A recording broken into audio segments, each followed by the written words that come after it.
We have Neil Rettig and Laura Johnson here, and they're going to be here to talk about our Philippine Eagle efforts. Neil and Laura are both directors for Raptor Resource Project, and just a little bit of an intro here. I think if you go to the main Raptor Resource Ustream website for Decor Eagles, you'll see all the cams there. And if you take a look at, you can still go back and take a look at Philippine Eagle footage there.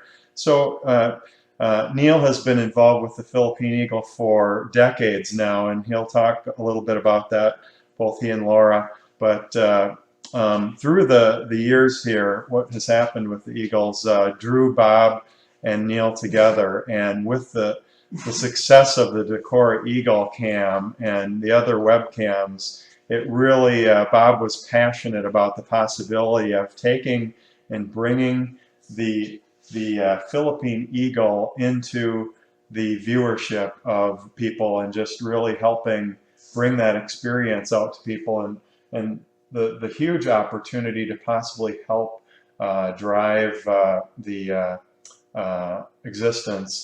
continued existence of a beautiful eagle. So I guess he was really passionate about that. We got started several years ago with the captive Philippine Eagle cam, and Neil and Laura here are going to talk about the efforts and what's going on and what our plans are here. So this was one of Raptor Resource Project's top initiatives. But so welcome Neil. Thanks, Welcome, John. Laura. Thanks, John. Thank you. Tell us about your history with the Philippine Eagle. The Philippine Eagle has been an incredible passion with me, and actually, Bob got sucked into the whole Philippine Eagle situation through my interest. And as you said, John, in the last few years, Bob has been incredibly passionate about using a nest cam as a tool to help conserve that eagle, because it's the rarest eagle in the world. There's only 300 left in the world, and they only live in the Philippines. I traveled to the Philippines in 1977, and we ended up spending almost 2 years in the jungles documenting the eagle for the first time to make educational films to try to save the species. And strangely enough, my passion has just been growing over the years, and we collaborated with Cornell Laboratory of Ornithology and the Philippine Eagle Foundation, which is a captive breeding and educational organization in the Philippines, and we went back to produce ultra high definition footage of the eagle with Cornell, with the Philippine Eagle Foundation, to try to help save the bird well into the future and produce stunning images that'll do a good job for conserving that rare species. Yeah, and I just want to talk a little bit about how we ended up sort of going back 35 years after Neil was there. For years, we've talked about how, of all of the projects and things that we're passionate about and would like to do, the Philippine Eagle, it probably needs more help than any of those species.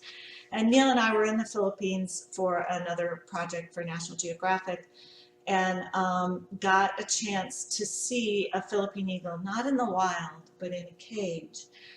And it was the first time I had ever seen a Philippine eagle, but I knew about Neil's history with the bird and had seen the old footage, and I looked at this amazing, spectacular, gorgeous bird in a cage, and it moved me to tears, the idea that there wouldn't be Philippine eagles in the wild anymore. And at that point, Neil and I looked at each other and we said, we are going to make this happen. We're not just going to keep talking about how we should revisit the Philippine eagle. So we started to really make some inquiries, trying to get people, partners that would be interested in helping us make new films to help educate the Filipinos and the entire world about the plight of this bird. And we were so fortunate to have Cornell Lab of Ornithology decide to come on board and basically fund our expedition and help produce what they already have have done, which is some amazing new educational films for use in the Philippines, a children's film that is going to be shown in all of Mindanao and hopefully eventually all of the Philippines. Some short educational films for the Philippine Eagle Foundation to use, and then a big international documentary that will air hopefully next year. That we're really And excited Laura, about. you covered that well, but I've got to also say that right from the get-go, when we decided we were going to go back and we collaborated with Cornell, Bob Anderson was right in there. Absolutely. And Bob sent ropes and climbing gear and started the breeding chamber nest cam that was up and running for a while. And Bob knew the difficulties, and we knew the difficulties of pulling this off.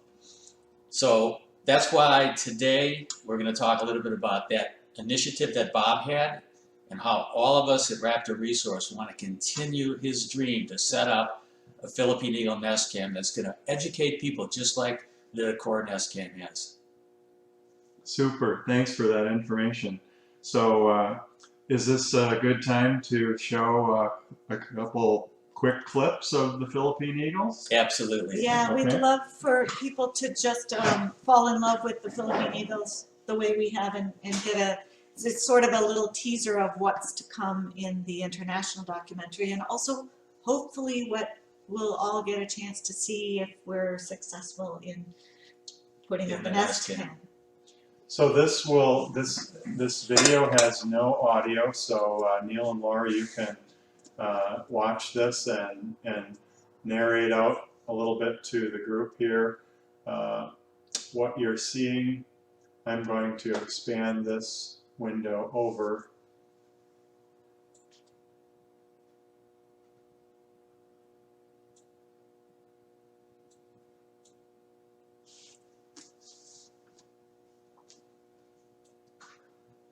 And we'll play this, so hopefully everyone can hear. But remember, there's no audio for the Philippine Eagles here, so we're going to just go ahead and let this video run. Okay, what we're seeing here is one of the adult eagles, I think it's the female in this case, on one of her favorite limbs near the nest site. We were able to ascertain where they were landing, and we put up a ground blind at this particular location. Got some beautiful flying shots. Yeah, we spent 6 months with these birds, so every day we started to really get to know where they like to fly and their favorite perches. Here's the chick. Philippine Eagles only have one chick every 2 to 3 years. And I'm going to pause that, so if you guys want to talk a little bit more about that. That's another reason why they're in such great danger of extinction.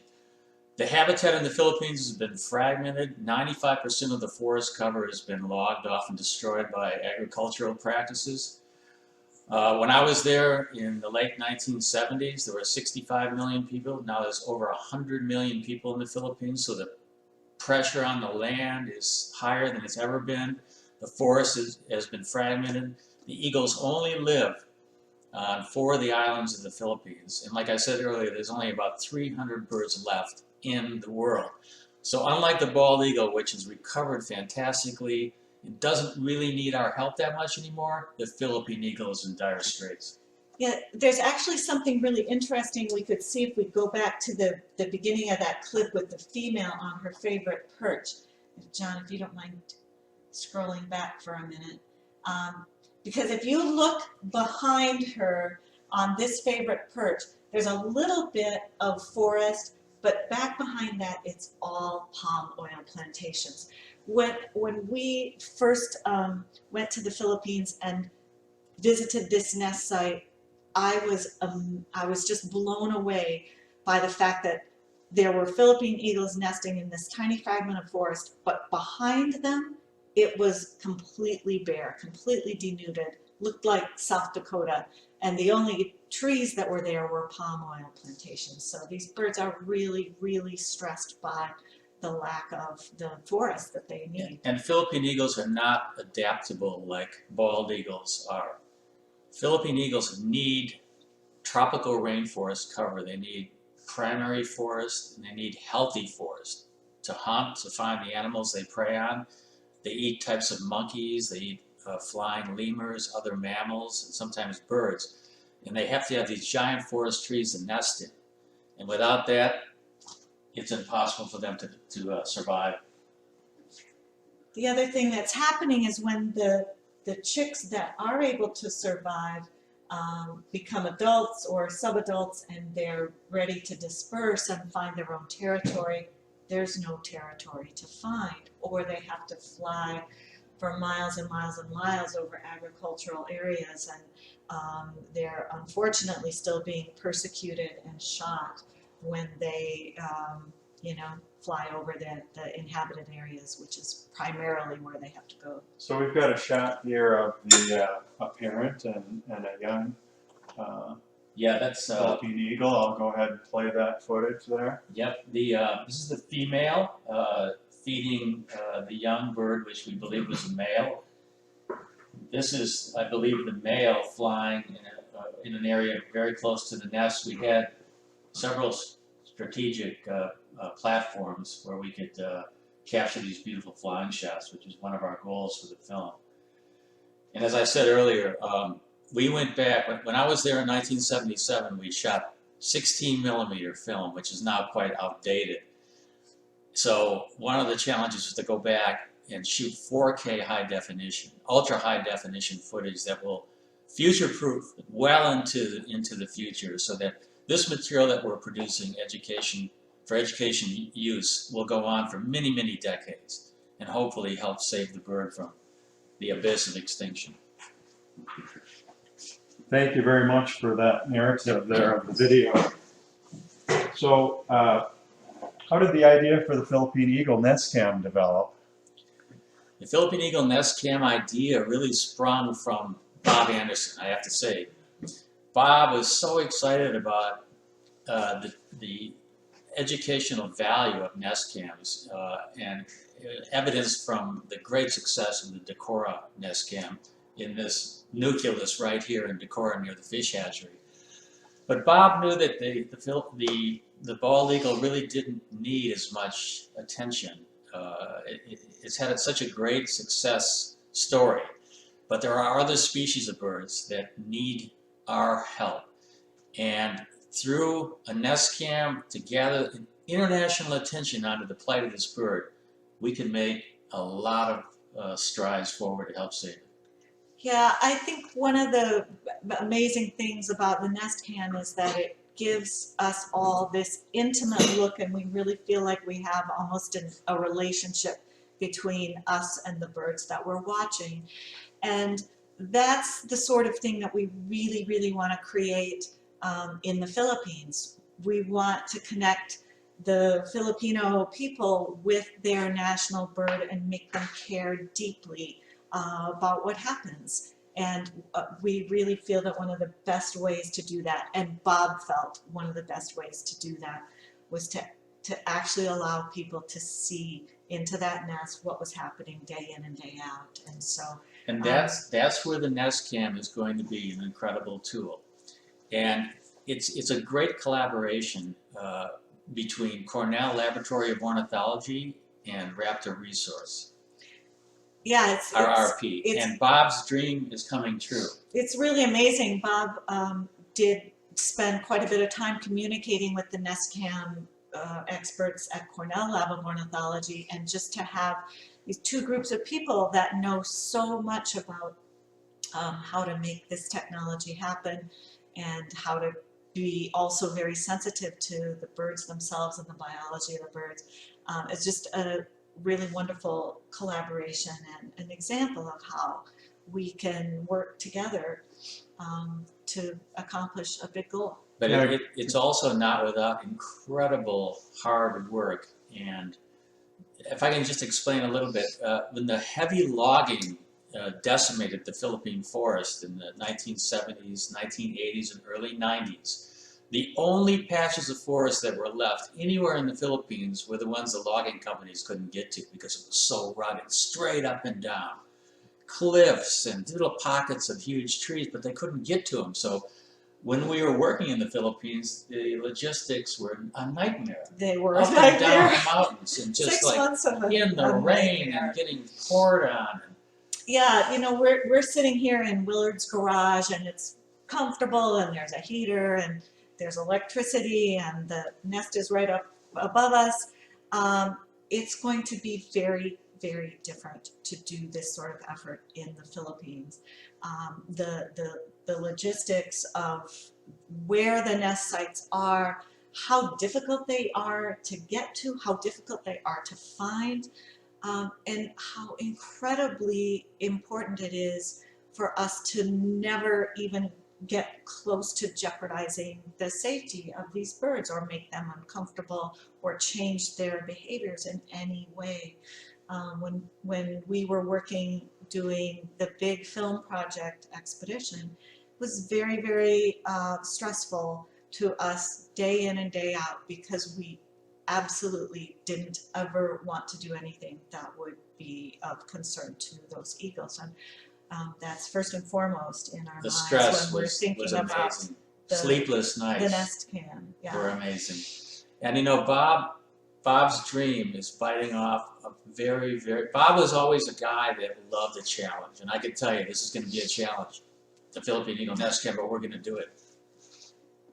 So, quick question, what are the challenges of setting up Nest Cam for the Philippine Eagle? You talked about that, and then how does the Philippine Eagle Foundation fit in with that? I'll just say a little bit about the challenges of setting up the Nest Cam, and I think Laura can fill you in on the Philippine Eagle Foundation. But first of all, the eagles nest in these huge, huge primary forest trees. You know, some of these trees are 200 feet tall. So the nests are 140 feet off the ground. They're in steep habitats, steep terrain. It's raining like crazy during the breeding season, during a lot of it.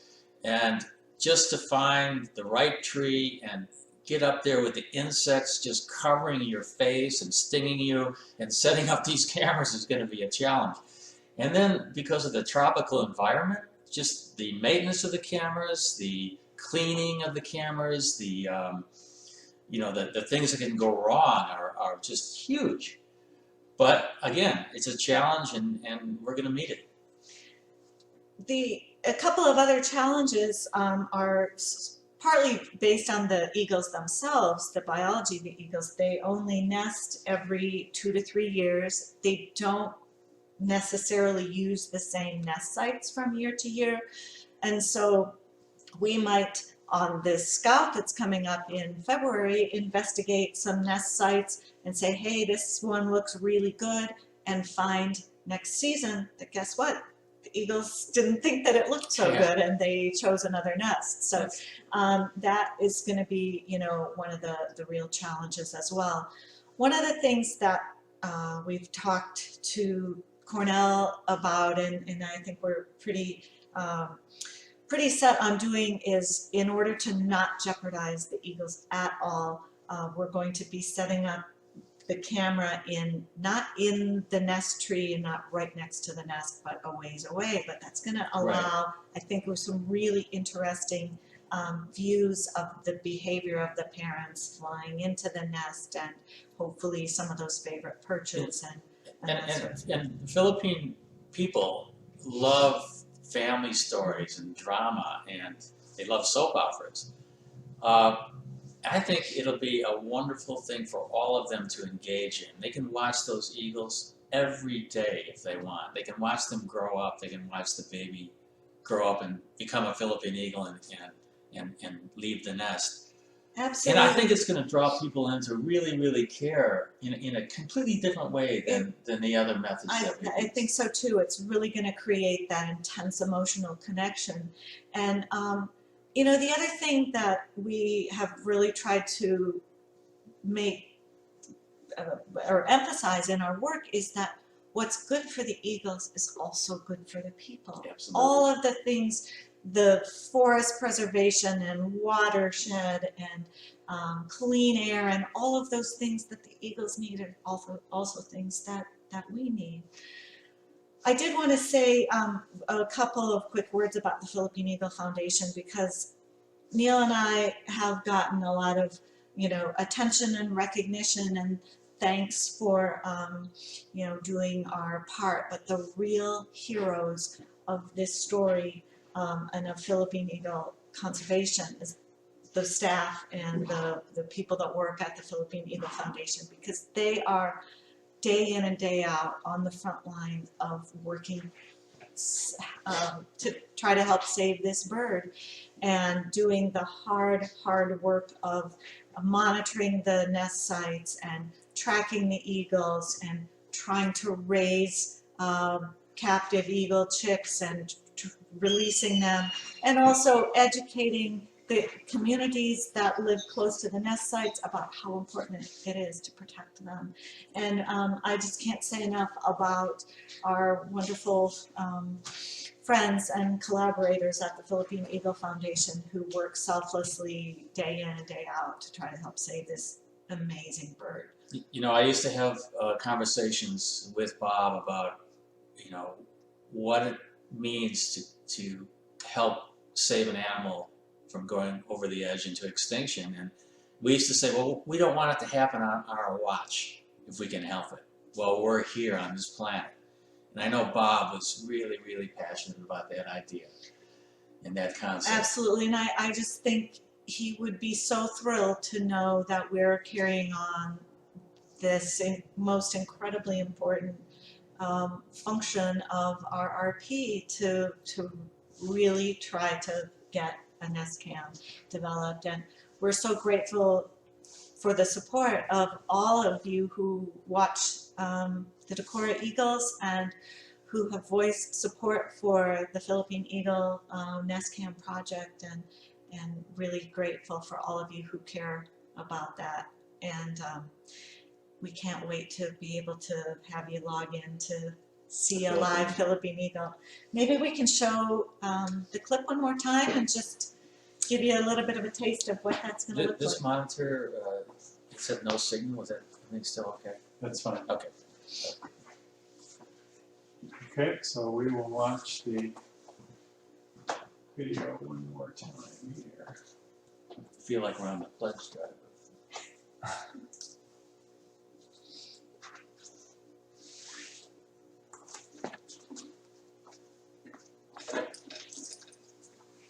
So just like what Bob did and his work with the falcon in the States here, an amazing effort going into helping save the Philippine Eagle.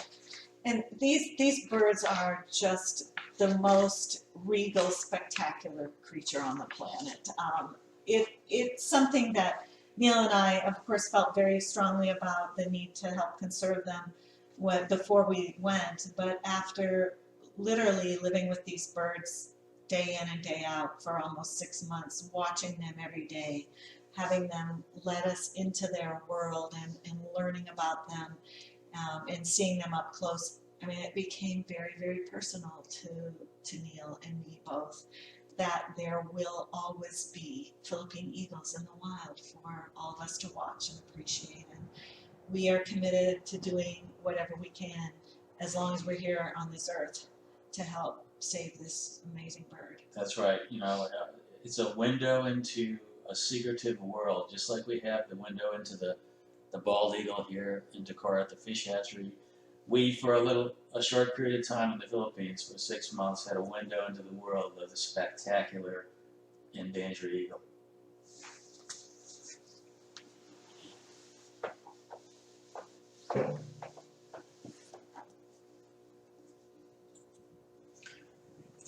Well, thank you very much, Neil and Laura, for an update on the Philippine Eagle effort. And I guess that is our goal. That is one of the main goals that we talked about, was doing what it took to come up with a wild Philippine Eagle cam, something similar to what we have here for eagles and falcons that could be watched by people in this country, in the Philippines, and pretty much around the world. So to bring awareness to the plight of the Philippine Eagle and to really help do something, the best that we can as Raptor Resource Project, to help Cornell and to help the Philippine Eagle Foundation do what we can to make sure that this bird survives. Absolutely. Thank you.